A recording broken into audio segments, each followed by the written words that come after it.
There are fewer than 30 men in the world qualified to drive Formula One. A mere half dozen, perhaps, to win. At this moment, I'm inclined to think you're not one of them.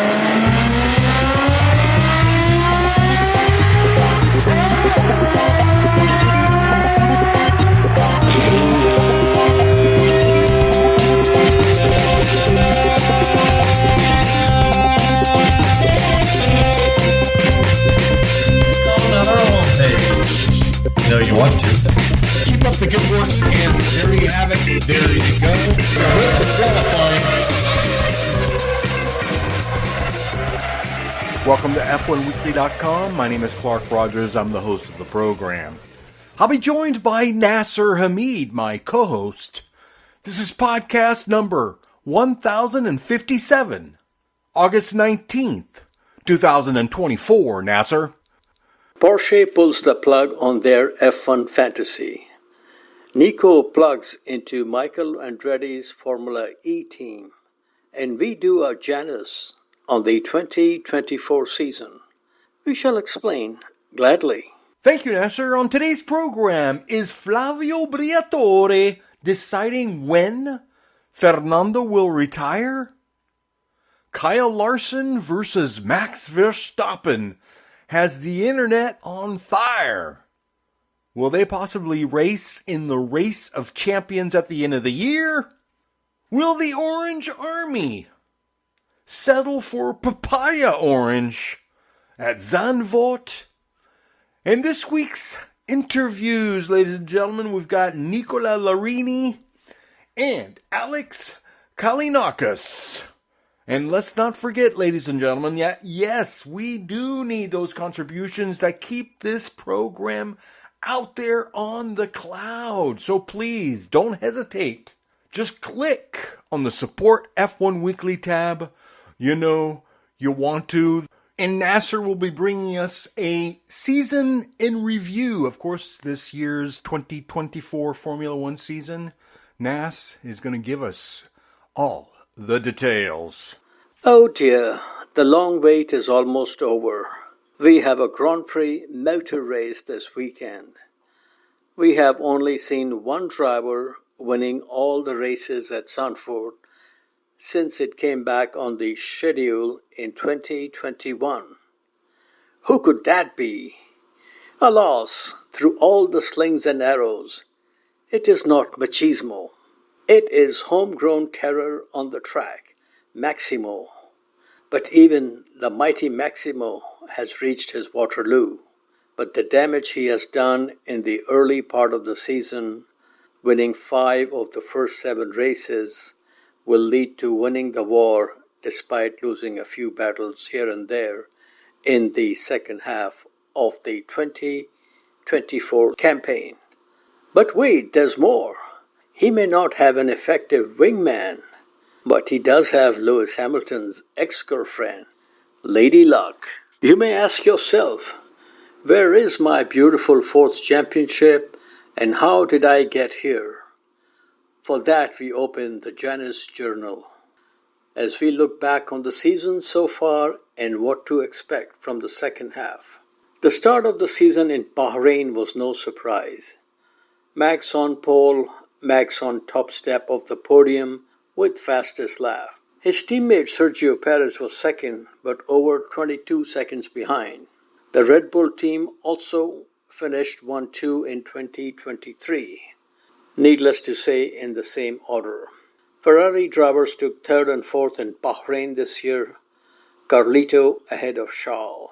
Let's hear what the race winner had to say. To be honest, I don't really look at if it looks very different or whatever, as long as it's fast. Like, I don't care if it looks exactly the same but you gain half a second, or if it looks completely different and you gain half a second to a second, or, you know, for me that doesn't matter. What I do like is that they haven't been conservative and afraid to just stick to what we had and just try to continue from there. I think the whole design team has been really on it. Rinse and repeat in round 2 in the sands of Saudi Arabia. But this time Checo was only 13 seconds behind his teammate. This was Red Bull's 3rd successive win in Saudi Arabia. Last year it was Perez and Max won in 2022. Leclerc was third and set the fastest lap of the race. His teammate Carlito was MIA. He was having an appendicitis surgery. His place was taken over by young English driver Oliver Bearman, who did a very impressive job in his debut on a very fast street circuit driving for Scuderia Ferrari. That is pressure upon pressure, and brought the second prancing horse to the finish line in 7th. Kudos to the Cambridge kid, and let's hear his feelings on his Formula One debut. Destroyed. Physically, it was a really difficult race, especially at the end when I had the two guys on soft behind me. I had to basically push flat out, and it was mentally difficult race as expected, and physically I was struggling too. But great fun out there. Mr. Rogers, were you impressed by Ollie Bearman's debut? Yes, Oliver Bearman, Ollie. You know, I thought he did fantastic. It was a great performance. But I am now jaded by your favorite, Nick de Vries. And so you can have a great moment and still completely fail in Formula One. So let's not get too excited. I'm happy that he's at Haas. And it's going to be interesting because Haas is becoming a little bit more competitive. You just got to be able to squeeze that performance again out.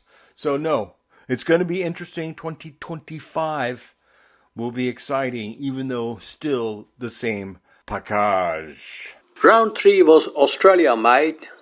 And members of F1Weekly Familia did put out an extra shrimp on the Barbie for me. A big shout out and thanks to Miss Katrina, Dave, and the original JB. We inducted a new member into the Familia at Albert Park. Ranjan, he is originally from Bangladesh and is now based in San Diego. The whole platoon is now planning to turn Japanese and attend the Grand Prix at Suzuka next April. But back to the 2024 Australian Grand Prix. A very rare DNF for Max, which led to a Ferrari 1-2 led by the recovering Carlito. Very impressive. Lando was third for McLaren, and local lad Piastri, who is from Melbourne, delighted the crowd by his 4th place finish. Let's listen to the race winner who was on the Will Ferrell program. Very, very happy because it's not been an easy year for me. You start in January suddenly with the news of the non-renewal, and this gives you a hit morally, and you think, okay, what next? Then I go training and I say, okay, I'm gonna anyway get ready for the season, push flat out, do my winter testing, do my winter preparation, arrive to the first race, and bang, a good podium. And then I go, okay, this is my season, and I keep putting myself out there, and then suddenly the appendix. And as you say, okay, how out of shape I'm going to be the next race, when am I going to be able to be back, 10 days in bed, and then suddenly you come back and win. Round 4 was in the land of the rising sun, and chip on the shoulder Yuki Tsunoda. Our chip is very global and travels all over. The Red Bull stampede led to a 1-2. To borrow a phrase from Pedro de la Rosa, Checo unleashed his talent and finished only 12 seconds behind his teammate Max. This was Max's 3rd win in a row at Suzuka. The 2 Red Bulls were followed by 2 red Ferraris of Carlito and Charles. In 6th place was Johnny Mercer of Motorsports. His most famous compositions include global hits like Karma, Bye Bye, and his number 1 hit of the 2015 season on the Pacific Ocean Billboard, GP2 engine, ah! Local samurai Tsunoda was 10th. Now we come to the next race, the Chinese Grand Prix. This was chop from the schedule for a few years due to COVID-19. It was back on the calendar this year as round 5 in the usual place, Shanghai. Hang 'em high was the modus operandi of Max, winning the race where Red Bull's first wunderkind, Bastian, gave the team their first ever Grand Prix win in 2009. This year, Lando Norris was 2nd with Checo 3rd. But wait, the best is yet to come. The fastest lap and one extra point was earned by El Machismo in an Aston Martin, the Spanish James Bond with a license to thrill and kill his own career. In the 20th century, we had Miami Vice. In the 21st century, we have Miami Grand Prix, which is very nice and very hot. Finally, a race in a real destination city. This ain't no disco, this ain't no Baku, and this ain't no CBGB. And it was a driver from GB who took his maiden win in Miami Gardens. Lando Norris in his McLaren. Max was second and Leclerc third. Lando's teammate Oscar Piastri was 13th and recorded the fastest lap. The state of Florida was the first state to hold a U.S. Grand Prix back in 1959 at Sebring, and one of 4 states in the Union Gap to host an F1 Grand Prix at more than one location. Others are Riverside and Long Beach, both in SoCal, Texas, having races in beautiful Dallas and Austin, and Vegas, baby, the Strip and the parking lot of Caesar's Palace. Round 7 was at Imola, the Enzo e Dino Ferrari Autodromo, no longer called the San Marino Grand Prix, a name that forever will mean one thing, 1994. Now the race is known as Emilia-Romagna Made in Italy Grand Prix. Beautiful track, I must say. Lando fought the good fight but had to settle for second behind the Max Factor. Ferrari, made in Maranello about an hour from the track, was third with Leclerc at the wheel. Mercedes star GR was 7th and set the fastest lap. Round 8 was the crown jewel of the glamorous world of Grand Prix racing, Monaco Grand Prix. The grid used to be graced by the likes of Fangio and Moss, but times have changed. Now we are treated to high-class acts like Machine Gun Kelly and Megan Thee Stallion. After starting from pole position few times, at last, local driver Charles Leclerc became the first Monegasque to win his home Formula One Grand Prix. Piastri was second and Carlito third. Mercedes star of days gone by, but soon to come again, was 7th and set the fastest lap. LCH, that's what I'm talking about. Long, long ago, good news on the doorstep in Monaco. The first local driver to win in the streets of Monte Carlo was Louis Chiron in 1931, driving a beautiful French blue Bugatti Type 51. Round 9 was north of the border, up Canada way. Montreal is the place where Lewis, Kubica, and Ricciardo took their maiden wins. But 2024 was MV all the way. Lando was second, and we had a Mercedes driver on the podium for the first time this season. George Russell was third ahead of his teammate LCH, and car number 44 set the fastest lap. Now we come to round 10. Once upon a time, Lewis Carl Hamilton had 5 or 6 wins and 7 or 8 podiums by the time we came to round 10 of the Grand Prix season. But those days are long forgotten thanks to Verstappen. It was in Spain, round 10 of the 2024 Grand Prix season, that LCH made his first podium appearance of the season. He was third behind fellow Brit Lando. The McLaren driver also set the fastest lap. The winner was Dutch Master. This was his third successive victory in Barcelona. And it was here back in 2016, Max, as a teenager in love with Formula One, took his maiden win in Montmello. I like to correct myself. Max is not a teenager in love with Formula One. Max is a teenager in love with winning. Round 11 was at the Red Bull Ring. Max started the 71-lap race from pole position. For most of the laps, he had the race in the pen. Then Red Bull ran out of steam. Lap 52, Max had a slow stop and Norris was only 3 seconds behind Max. A little off for Max brought Norris a little closer. Lap 55, Lando was within striking distance, and Max started complaining of no grip. It was getting harum-scarum and was pretty obvious one of them or both may need a box of Kleenex by the end of the race. The battle for the lead was getting intense on the track and team radio. On lap 54, they were looking like Liverpool lads. Come together right now. The door opened for a chap from another English town, King's Lynn, to take the lead, and George Russell did not need a second invitation. This was first Formula One victory for Mercedes since Brazil 2022, when GR took his maiden win. Piastri made a machismo move on the outside of Carlito to get into second. Lando retired, but Max was able to soldier on to finish fifth. Fastest lap was set by car number 14, Mr. Machismo. Round 12 on lap 18 of 52 in this race. It was looking like yesterday once more. A Mercedes 1-2 in the British Grand Prix with LCH ahead of GR.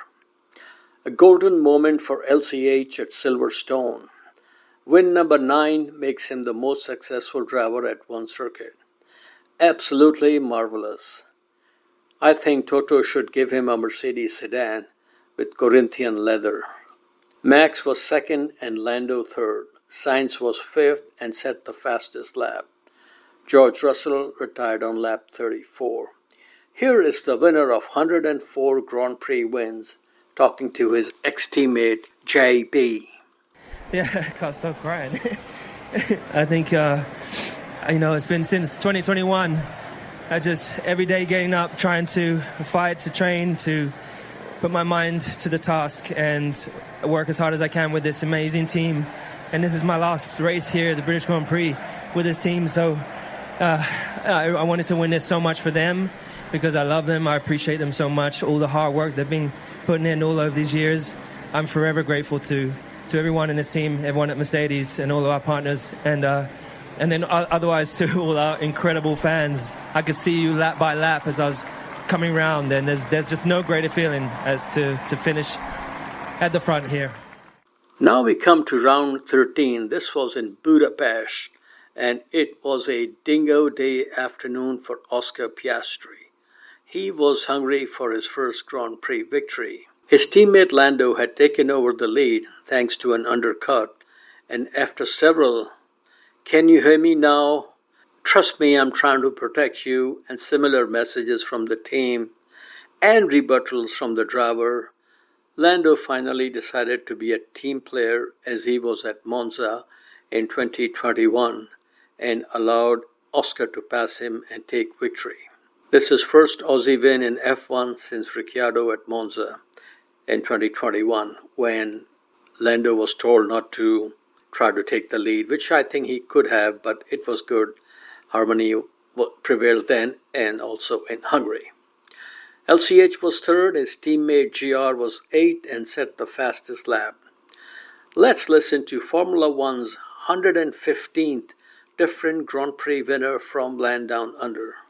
Yeah, very, very happy, of course. I put myself in the right position at the start of the race. A little moment in the middle on the hard stint, but at the end we went on to different strategies, trying to cover different people. Effectively it was an undercut. So I think for me it was fair to swap us back. Obviously my pace wasn't quite as good as I would have hoped, but I think an amazing day for the whole team. Obviously a 1-2 for myself, of course, extremely happy. Still some things to improve and work on, definitely, but I feel like I did a lot of things right in that race, so incredibly happy to have my first win. Now we come to round 14, final race before summer break. The Belgian Grand Prix at Spa became George Russell's Bobby Fuller moment. He fought the competition and won. When he fought the law, he lost, disqualified for not meeting minimum requirement of the car. LCH was there to pick up the pieces and victory very gladly. What goes around comes around. Some of us remember LCH losing a victory thanks to a silly penalty in 2007 at the same track. Piastri was second, Leclerc third. Max was fourth, his teammate Checo was seventh, and with new motivation set the fastest lap. So here we are before this weekend's first race of the second half of the 2024 season. Let's take a look at the championship. Max still has a lead of over 3 wins, 277 points to Lando's 199. Leclerc is third with 177 points. Piastri is fourth on 167 points. Fifth is Carlos Sainz Jr. on 162, and LCH is sixth with 150 points. Seventh is Perez with 131 points. That is 146 points behind his teammate. Almost 6 race wins deficit to the Dutch master after 14 races. Russell is 8th on 116 points. Men with 9 F1 lives, Machismo is 9th in the championship with 49 points. Top 10 is completed by his teammate Lance Stroll with 24 points. 3 drivers from 3 different continents remain pointless. From Asia, we have Guan Yu Zhou. From Europe, we have Valtteri Bottas. And representing North America, we have Logan Sargent. Here are the top 5 teams in the Constructors' Championship. Red Bull at the top with 408 points. McLaren is second on 366. Ferrari third with 345 points. Mercedes fourth, 266, and completing the top 5, we have Aston Martin with 73 points. Mr. Rogers, looking back on the first half, what impressed you, what depressed you, what you like, what you did not like, what say you? Yes, the whole season so far has been a little depressing, and on both counts. I mean, Fernando not on the podium this season when we had a plethora of Fernando last year when Aston Martin was finally making some progress. Now they've taken 6 steps backwards. No Fernando on the podium, and of course his nemesis, I should say his partner in crime from your favorite year, 2007, is now winning Grand Prix. He doesn't even have to win. He still gets the win. So LCH has taken big steps forward. Mercedes has as well. They have found their milieu. And Aston Martin has forgotten what they were supposed to be doing in the first place. But if they do get Adrian Newey, that will be a coup. And we shall see what happens. But Max this weekend is the big story. They need to bounce back. Gracias. Sir, before we go into Motorsports Mondial and take a beverage break, let's have a little interview with Signor Nicola Larini. This conversation took place at Mugello last month, where his son was racing in Italian F4, and he was very helpful in doing a PDR and texting his papito to come to my window. So I would like to thank Davide Larini and Signor Nicola Larini for their time, and I hope listeners enjoyed this brief conversation. Thank you. Okay, folks, I'm here at Mugello with Mr. Nicola Larini. Sir, good to meet you. How are you today? Personally, I'm fine. I'm not really happy about the race result about my son. Unfortunately, got penalty in the race, so we are going for the next one. And in 1 hour, I wish a better result for him and also for me, because I like to see good results. Yeah, I met your son earlier. He's a very nice kid. The question I have, how good is he compared to Papa at the same age? It's not easy. So now he's 16 old. When I start my career, I was 18. So now it's completely different. It's difficult to answer. Yeah, it's difficult to make a comparison because it's different. They start really young when they are 8 years old. So when I started my career, I started when I was 17 years old. So completely different. Now, did you push him to go into racing, or did he push you, Papa, I want to go racing? Honestly, yes. I don't know. Okay, no problem. I don't know. It just happened. He like at the minutes. The feeling is not like my one in the past. So the feeling I have in him is not the same. So I was angry at my time. So I don't know if he have the same now in Formula 4. I hope so. Okay. Italy is global center of karting. Can you tell us a little bit about your karting career? How long were you in karting? No, I started karting really late. I was 14 years old. So, for example, now they start 7 years old. So at 12, they are already on the back many years of kart experience. And the reason why at 15 years they are ready to drive a Formula 4 like this.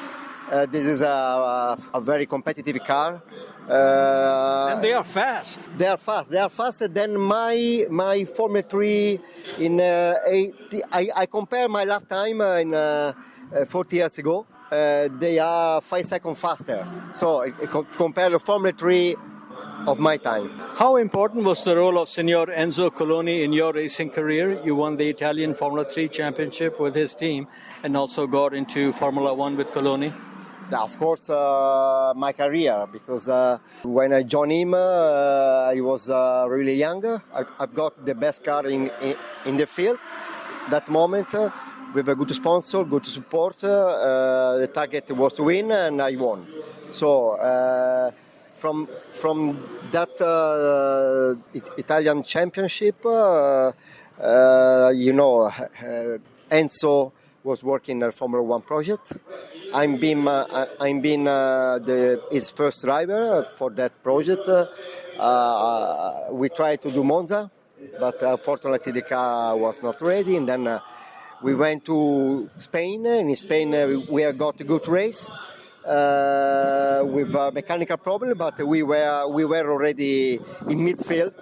So after that, I got the opportunity to continue with other teams. But of course, Coloni has been my first big sponsor for my career. Yeah. Now, when you got to Formula 1, like you said, Spanish Grand Prix, what was the thing that surprised you most? And I want to ask you something. I was reading Zanardi's book, and he was saying when he got his first Formula 1 drive, in his book he wrote he begged his father not to come to the race because parents get emotional. So how was your experience of first Formula 1? And did you ask your dad not to come? My first experience has been...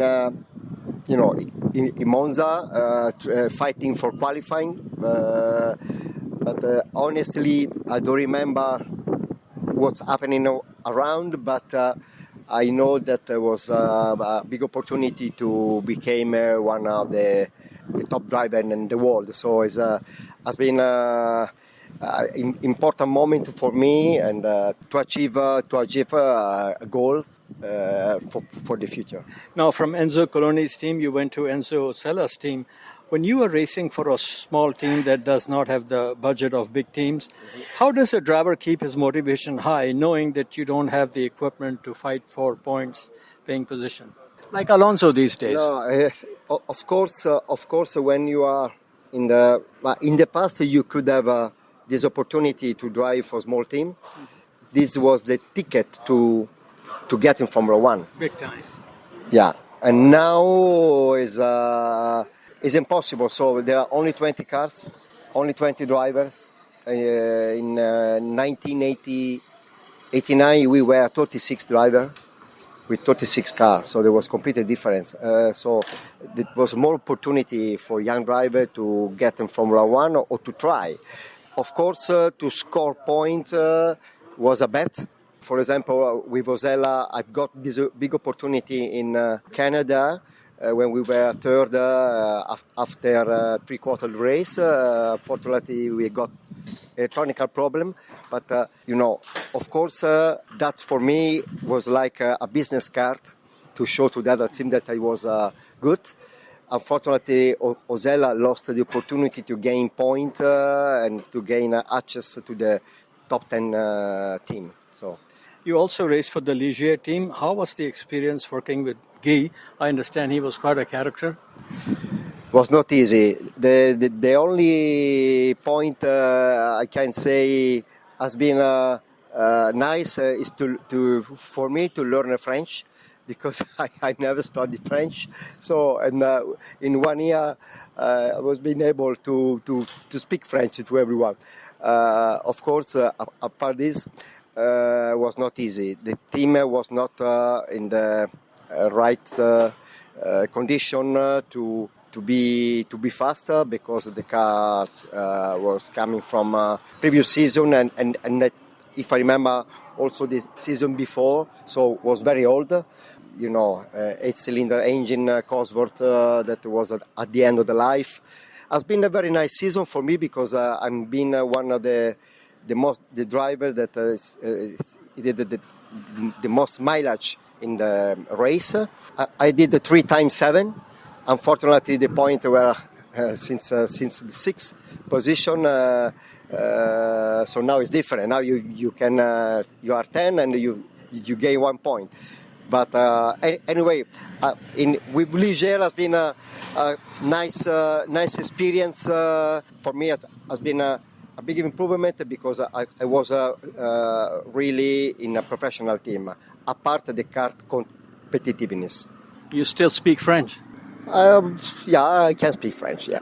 Okay, that's good. In 1992, you replaced Ivan Capelli for the final 2 races of the season. As an Italian driver, it must be a source of great pride for you to drive for Ferrari. Can you tell us about these 2 races, and was there any chance of becoming a full-time driver for Scuderia in 1993? Of course, I was the third driver at that moment. I was test and third driver. Also, they replaced Gian because he was injured in Mugello. I've got the first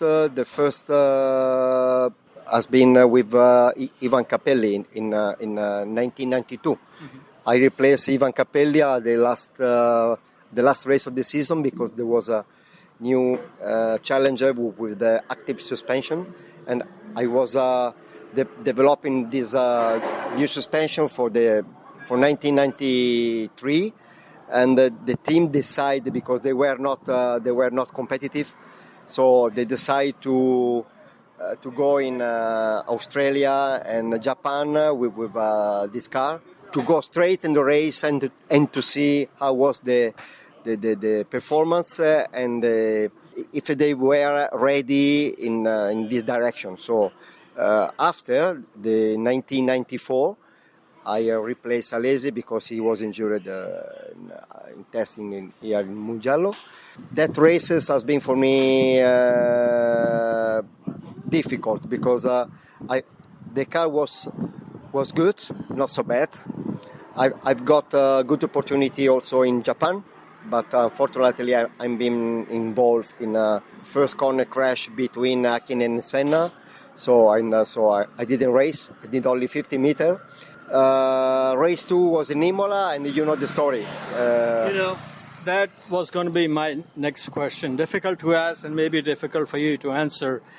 Can you describe, you were on the podium at Imola, can you describe the mood on the podium among the drivers and the atmosphere in the paddock after the race? It was a nightmare. So the atmosphere was really bad. First of all, for the accident that we have got in the race weekend from Friday, Barrichello, then Ratzenberger, and then during the race, after the start, my mechanics in the hospital for problem in the pit lane, and then Senna was, I think, a black week like this. I don't know, I don't remember.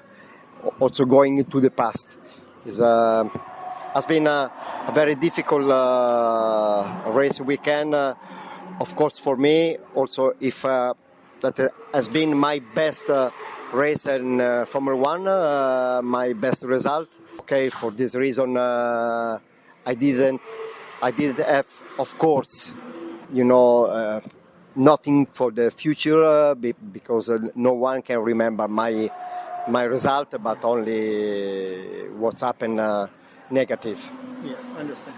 Okay, I saw your DTM championship winning car at the Alfa Romeo Museum in Arese a few years ago. What are your best memories from that season? And that's a very competitive championship. Yeah, after Formula One experience, after Lamborghini experience, I decided to stop my career in Formula One because it was not possible to continue in a team without money. So, and the reason why I become third driver for Ferrari, and at the same time back with Alfa Romeo as a full season in touring car, 1992 first of all in the Italian Championship, and then in DTM for 3 years. Yeah, that has been important moment of my career because finally I got the opportunity to drive a good car and to be the best in the field. I'm a big fan of Italian motor racing. The history is incredible. Nuvolari, Monza, Mille Emilia. Three of the first 4 championships were won by Italian drivers, Farina and Ascari, but no Italian world champion since 1953. What can be done to change that? And do you think that Kimi Antonelli will be the next Italian world champion?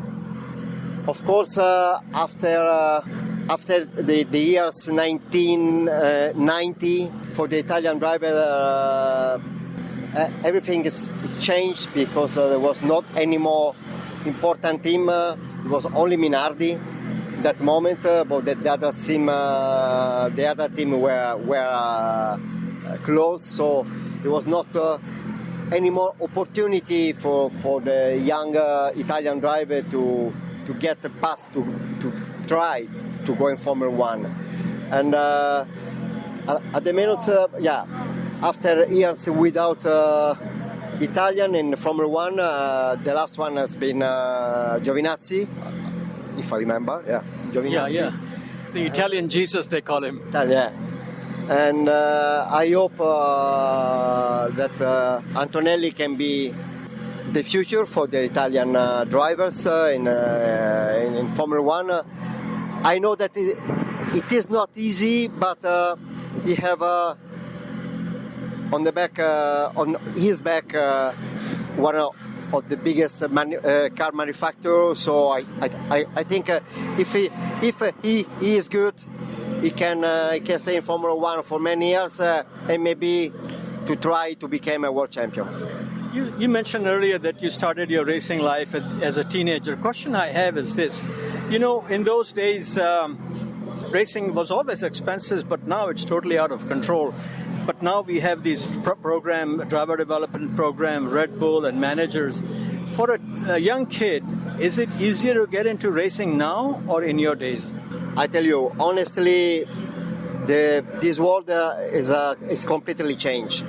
Now, if you want to be in for example, Formula 4 now, okay, it's an Italian championship, but if you read the driver's name, there are 38 drivers. There are only 3 Italian drivers, including my son, and the rest come from worldwide. So this means that the Italian championship at the minute is one of the most important development young drivers for the future. And but to be in the top team to win is not easy because you need unlimited budget. So of course you have to be right, you have to be faster, but it's not enough. You need money.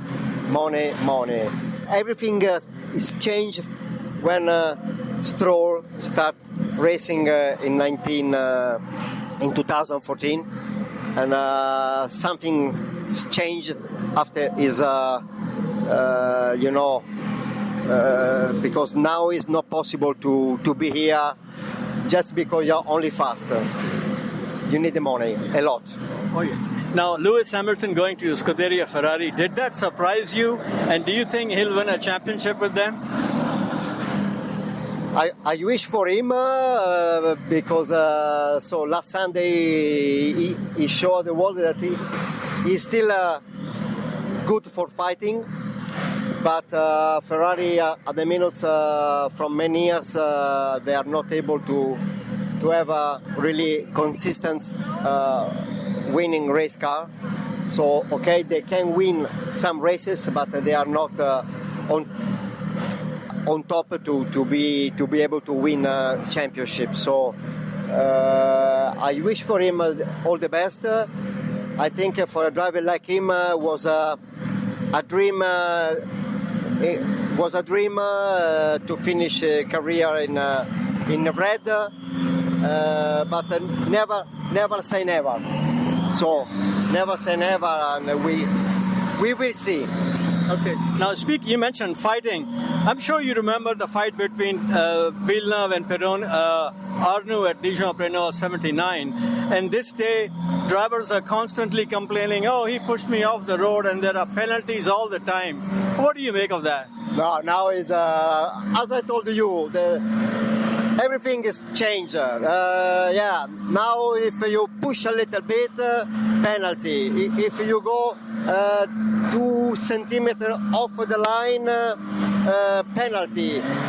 So now they are going to replace tarmac with gravel again, as in the past, because that has been a very stupid idea. To avoid this kind of problem, but of course gravel, the stones are dangerous, but also in the past. So I think going back a little bit with old style is it's good for motor racing. Final question: your favorite Formula One track? Spa. Fantastic. Thank you so much. Thank you. All the best. Bye-bye. Thank you. Bye-bye. Thanks. Welcome back to F1Weekly.com. Clark Rogers here, your host. And now, as we spin the globe and go around the world with Motorsports Mondial and the king, the Swami himself, Nasser Hamid. We shall start Motorsports Mondial by saying greetings and waiting is over regards. And we first go to Austria for the MotoGP race from Red Bull Ring. Ducati riders take top 4 positions. Pecco Bagnaia was the winner, Jorge Martin was second, and third man on the podium was the beast, Enea Bastianini. Marc Marquez, the legend of not so long ago, was fourth. The first non-Ducati in top 5 was the KTM, which is an Austrian brand of South African rider Brad Binder. 7th win of the season has put Pecco in the championship lead with 275 points. Martin is second with 270 and Bastianini is third with 214 points. Next race is on September 1 in Aragon, Spain. Now we come back to the US of A and go to Madison, Illinois for IndyCar racing, and this Madison, Illinois is not far from St. Louis, hence the track is called Gateway. Spin and win was the MO of Joe, as in Joseph Newgarden. He is man from Tennessee, and his Penske teammate from New Zealand, Scott McLaughlin, was second. First oval podium for man from Sweden, Linus Lundqvist. Next, Louis, as in Louis Foster from UK. This season he has been more than okay, which was expected. He won the Indy Next race, also at Gateway track, leading from start to finish, taking 6 victories in the last 8 races. Safe to say, Foster has freezed the competition. This is no surprise to me because few years ago, He took a jumbo, crossed the water like the colonies, and won the USF Pro 2000 series in his first attempt. We interviewed him last year, and he is based in LA. Hi, I'm Louis Foster, and you're listening to F1 Weekly. Now we move on to Porsche saying no mas to Formula One. They were hoping Red Bull will roll over to get the DAS hybrid engine, but were told you will be a partner and not managing partner. This would have been very good collaboration for both sides, and since both sides speak German, there would be no lost in translation issues, as there were some with Cyril Abiteboul and Renault. But big companies have big egos in their top management, and Porsche walked away, hoping there will be 50 ways to find a new lover. There is no plenty of fish in the murky waters of Formula One's sea of love, which is very, very tainted, as we all know. Now Porsche has officially pulled the plug on their F1 dream. In days gone by, they won 3 straight championships with McLaren, Niki Lauda in 1984 and Alain Prost in 1985 and 86. And once upon a time, they even won a Grand Prix as a constructor. Time, 1962, place Rouen-les-Arts. Driver, Le Dengerney from California. Now we move on to our second interview of the day, and this is with very well-known and well-respected and a gentleman whose work I enjoy a lot, Mr. Alex Kalinauckas. We recently met and caught up on some motor racing issues, so please enjoy this conversation, and we shall return gladly. Okay, folks, I'm here with Alex Kalinauckas. Alex, thank you for your time. How are you today? You know, hot and sweaty in the Florida sunshine, but it's nice and air-conditioned in this. How do you like the view looking at down on the football field and the paddock area? It's very cool. It's on the Thursday, it felt like I wasn't at a racetrack. It's really like, I mean, obviously I'm not. It's like, this race is very much... it's a very fancy car park race, which is fair enough. They do an excellent job here, but it does feel strange not being in a racetrack setting. And then when you're looking out on an NFL stadium the whole time, so it takes you out of the usual experience, as it were. But no, yeah, it's all good. It's great being able to see everyone sort of going around the field on the day, as it were. And the only problem I suffer from is I struggle quite a lot with sort of pigment of my eyes lets in light, or it's very, very sensitive to light, I should say. So when the sun reflects off the top of the tents, I'm struggling, and I've got to have my sunglasses on indoors, which is a bit ridiculous. The biggest PR for the first Miami Grand Prix was the fake marina, only in America. What is your assessment now of this race, as you said, in the Florida sunshine? Yeah, it's an interesting one. It's obviously harder for it now Vegas has come along. That's obviously, potentially taking a bit of the business away, because it's both are very high-end products. They're obviously helped by the fact that they're at different ends of the calendar. This one coming quite early on, and Vegas coming right at the end. But yeah, I think there's a lot of sort of people scorn at this race quite a lot back in Europe. I would say it's viewed sort of as a bit of almost out of touch with what normal people want to do if they wanted to come and see a race. What I would say to that is that motorsport has always been about very, very, very wealthy people racing very, very expensive machines. So to a certain extent, that's to be expected. Obviously, you don't ever want people to be exploited. But from what I understand, lots of people who come to this race very much enjoy it. I don't go. I'll be honest with you. I don't go looking for people who are very unhappy with it. None have been brought to my attention. I wasn't here last year. I came in 22 and back in 24. But yeah, one of my colleagues was telling me if you have a quick glance at Reddit, people who came seem broadly satisfied with the race. There is that picture doing the rounds on Twitter of the ridiculous or the very, very expensive concessions, the food and everything. If people are happy to pay that, I guess they're happy to pay it, but most people that would seem rather extreme. Logan Sargent is a young American talent from Florida. Do you think he will survive the season, especially with Williams trying to get a super license for the Italian Kimi? No, I don't think Logan Sargent will be back in 2025. I also don't think he deserves to be back. I think He's unfortunately proven that he's not at the level required to make it in Formula One. It's a shame. He's a really nice guy. I was really impressed the first time I met him at the Williams factory. Would have been the start of the 2023 season. He just came across exceptionally confident. I appreciated that. He gave really good answers to the media. That's always a good thing for a driver to do. Not that they have to, of course, but yeah, I just don't think, unfortunately, he stacks up, and Williams showed what they're willing to do in Australia by putting Alex Albon in his car. I also don't think he brings enough in terms of commercial interest that could potentially trump the lack of points. But that is obviously much less of an issue in this era of Formula One, with the team health being so much better because of the cost cap. So I think Williams fundamentally, if and when we know there have been discussions between Mercedes and Williams about Andrea Kimi Antonelli ending up there.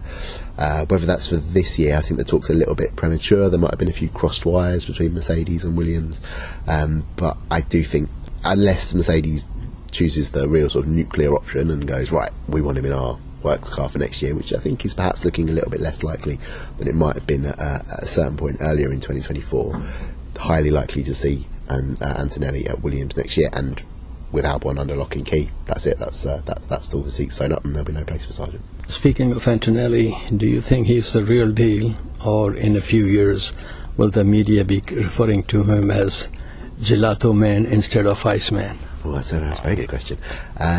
It's hard to know. I'll be honest, I haven't watched enough of his races to give a sort of any particular insight into his driving abilities or his particular skills or things that he's certainly very good at. But the key thing here is how highly Toto Wolff rates him. So their family's very, very close. Wolff knows exactly what Antonelli's capable of, or what he's been capable of so far. You never know with a driver until they make it at the top level. So for example, let's go back and look at Logan Sargent. It was just as likely that he would get to Formula One and do even better than many people expected as, say, take his teammate Alex Albon. Even more highly rated than Sargent was, but things could have gone wrong, but he turned out very well. So yeah, with Antonelli, an incredibly successful junior career, could get to the top level and it not work out, a bit like Nick de Vries happened with AlphaTauri last year. But no, the fact that the Wolff, Toto Wolff and his entourage and his people around him are very keen on Antonelli is a big indication of what's good about him. They know what they're talking about. James Vowles as well, the Williams boss. He was in charge of the area of Mercedes that included the junior program, so that he knows how good Antonelli is, especially at the lower levels. So they know what he's capable of. It's just whether when push comes to shove, he'll be able to make it. And the other element is that Wolff is still kicking himself from 10 years ago, not signing Max Verstappen, or not being able to sign Max Verstappen. So he's keen not to miss out again when what he sees as a generational talent comes along. Whether that comes to be the case, we'll have to wait and see. Bigger moves happening in Formula One this season. Let's start with Lewis Hamilton. 2 questions on this. Were you surprised he was saying Tata to Toto? Yes, when the news initially broke that he was going, everybody was immensely shocked and really excited, actually, because wow, Lewis Hamilton in a Ferrari is interesting to any Formula One observer, any Formula One fan.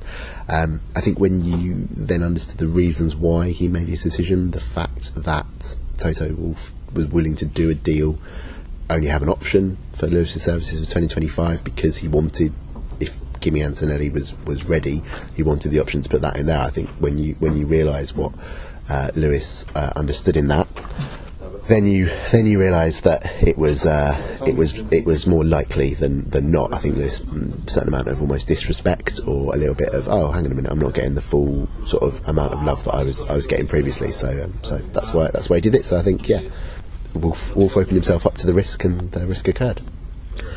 Second question on this is, which is my favorite question these days, do you think Lewis will win championship number 8 in a red car before Alonso wins championship number 3 in a green car? Judging by their place in the pecking order, yes.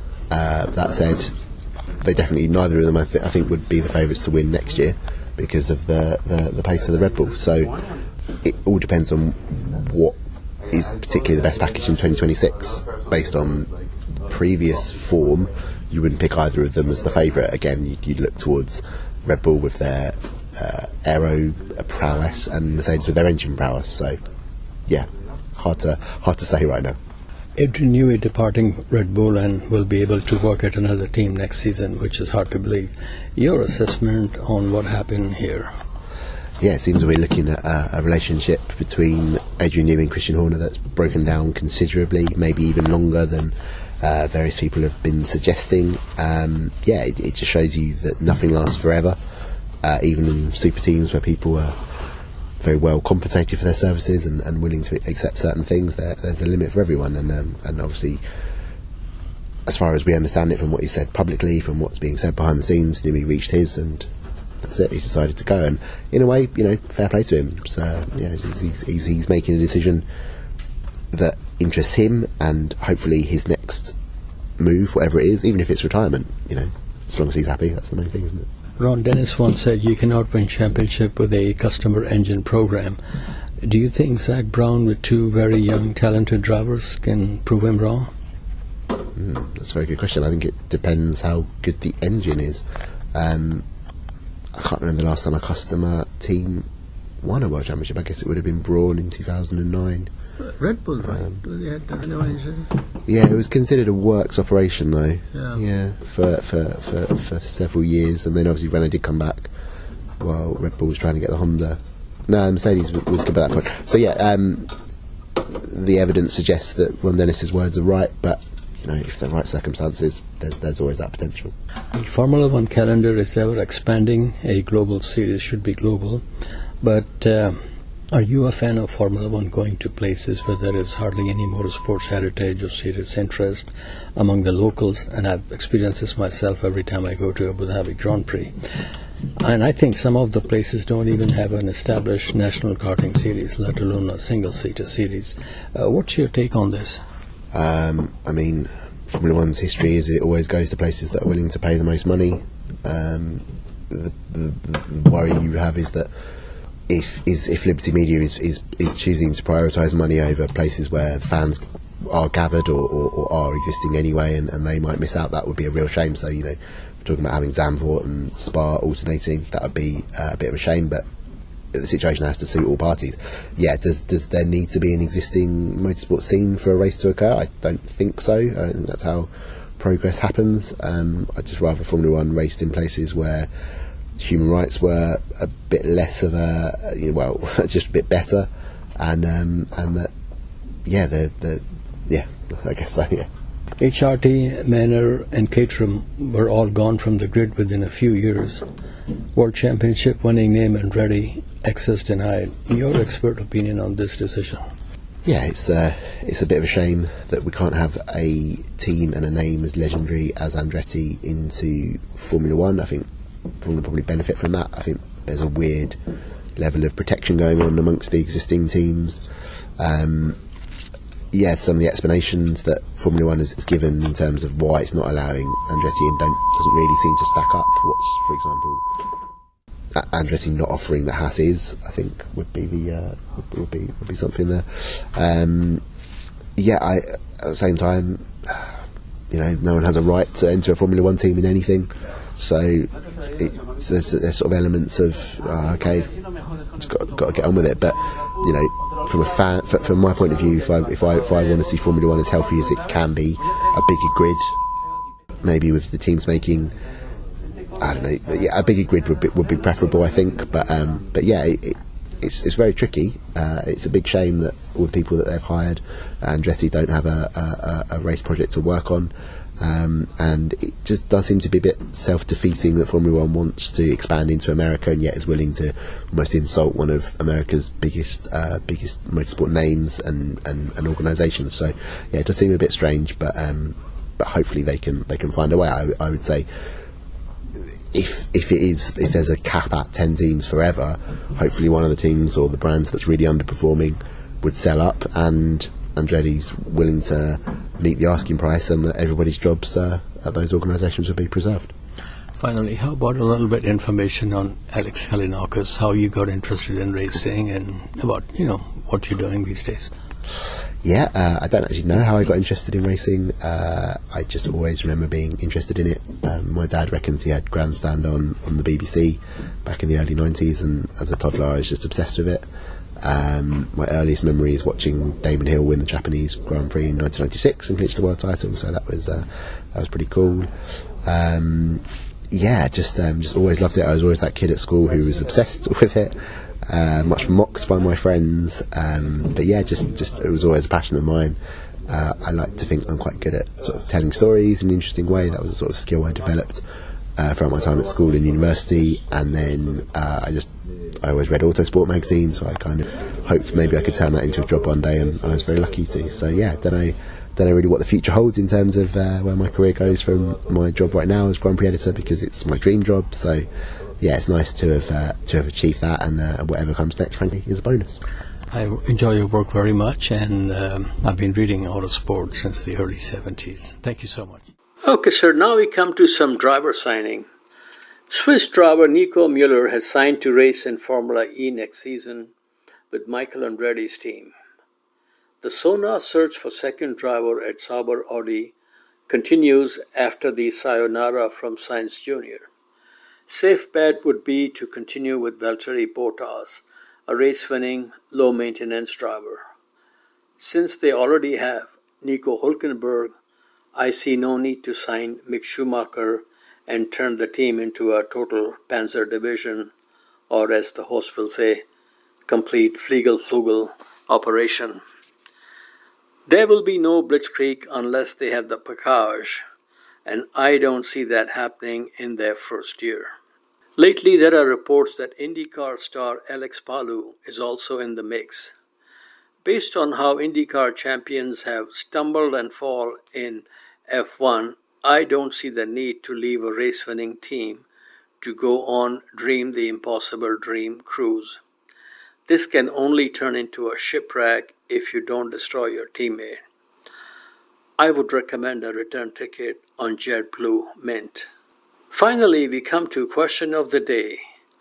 Will Alex Palou be Commander Cody or DB Cooper of Formula One? What say you? I think the Alex Palou thing, as he said and his people say, that it's fake news. And, you know, it's sort of annoying for a driver because obviously Palou's fantasy is to go in Formula One. Audi would be a great team, but when you know it's not real, it's sort of annoying. But I prefer him to go to Formula One. I need something new. I was happy when Alex Zanardi went to Formula One. Jacques Villeneuve went to Formula One. We need these leaps from over here to over there. So I'm hoping it's true, but apparently it's not true.